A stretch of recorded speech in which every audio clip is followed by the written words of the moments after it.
Know the candlestick के series में आज हम लोग सीखने जा रहे हैं फॉलिंग विंडो। तो फॉलिंग विंडो दो कैंडल से बनता है और इसका जो दो कैंडल के बीच में गैप डाउन होना जरूरी है। ठीक है।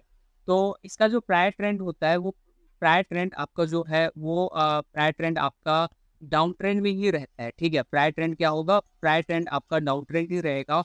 और ये डाउन ट्रेंड में ये दो कैंडल जब बनते हैं back to back gap down होके, तो फिर ये माना जाता है कि जो प्रायर ट्रेंड बेयरिश का जो ट्रेंड है वो अभी कंटिन्यू होगा। यानी एक हिसाब से ये बेयरिश कंटिन्यूएशन पैटर्न कहा जा सकता है इसको।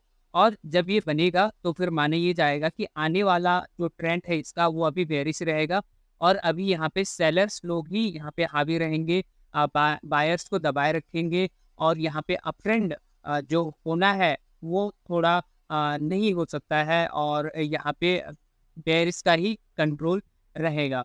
तो पहला कैंडल इसमें रेड कैंडल वैसे बनना चाहिए, लेकिन रेड कैंडल ना बने कोई और कैंडल बन जा रहा है तो फिर कोई बात नहीं। लेकिन जो सेकंड कैंडल बनना चाहिए वो सेकंड कैंडल गैप डाउन होके बनना चाहिए और रेड में बनना चाहिए।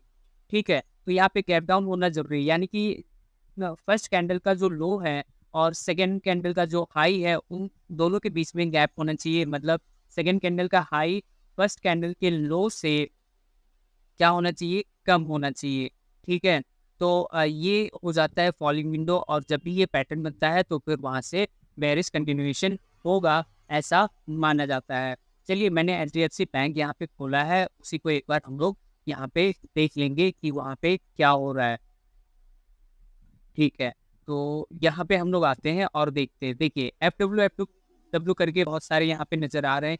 एक बार मैं इसी में से किसी को पढ़ लेता हूँ कि एफ डब्ल्यू मतलब होता क्या है यहाँ पे। ठीक है। एफ डब्ल्यू मतलब पढ़ लेंगे तो फिर वहाँ वहाँ पे एक और अच्छी खासी हम लोग को क्लैरिटी मिल जाएगी।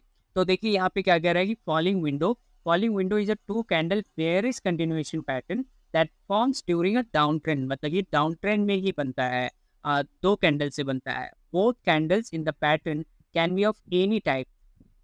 दोनों कैंडल कोई भी टाइप के हो सकते हैं, with the exception of the four price doji. इसका अभी मैंने सिखाया नहीं, कभी बाद में सिखाऊंगा।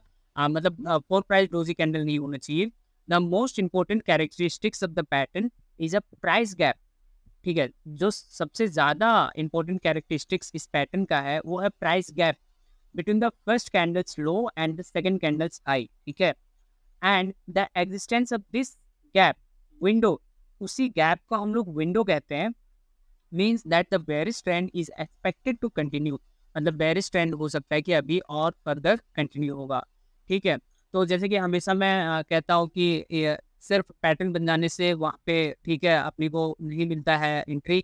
वहाँ पे हम लोगों को अदर इंडिकेटर्स भी देखना होगा। तो देखिए, पहले देख लेते कि कौन सा जब पैटर्न ये सब बना तो सक्सेस कितना हुआ और फिर कहाँ पे सक्सेस नहीं हुआ।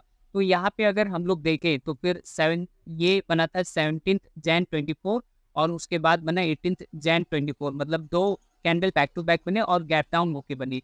तो जैसे ही गैप डाउन हुआ, ठीक है, अच्छा खासा एचडीएफसी बैंक फॉल हुआ। ठीक है। तो ऐसे यहाँ पे भी फॉल हुआ, बट यहाँ पे क्या हमेशा ये सक्सेस होगा? नहीं होगा। इसका पीछे अगर हम लोग देखें तो 15 नवंबर 20 ये कब का दिखा रहा है? ठीक है। ये 15 नवंबर 23 का दिखा रहा है। ठीक है। तो यहाँ पे ये पैटर्न बना था लेकिन यहाँ पे फेल हो गया और मार्केट नहीं, एचडीएफसी बैंक यहाँ पे ऊपर चला गया। तो ये है आपका फॉलिंग विंडो पैटर्न। ठीक है। जब भी बनेगा डाउन ट्रेंड में ही बनेगा और एक्सपेक्टेशन यही रहेगा कि मार्केट या फिर शेयर्स जो है वो यहाँ से फॉल होना शुरू हो जाएंगे। यहाँ अगर पीछे देखें तो पीछे भी ऐसे ये फॉल हुआ है। ठीक है। तो ये था फॉलिंग विंडो कैंडलस्टिक पैटर्न।